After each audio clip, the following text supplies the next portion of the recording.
माझे पूर्ण नाव प्रिया भीमराज वानखडे। माझा विषय आहे सावित्रीबाई फुले।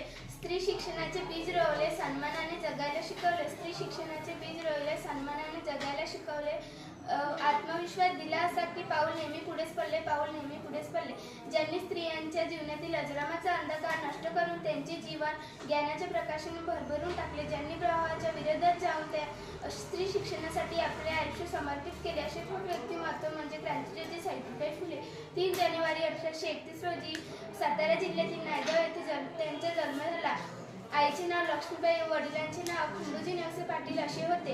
वयाच्या अवघ्या 9व्या वर्षी महात्मा ज्योतिबा फुले यांच्याशी सावित्रीबाईंची लग्नगाठ जुळाली। महात्मा ज्योतिबा फुले म्हणजे या जगाला ऊर्जा देणारे एक क्रांतिसूर्यच होय।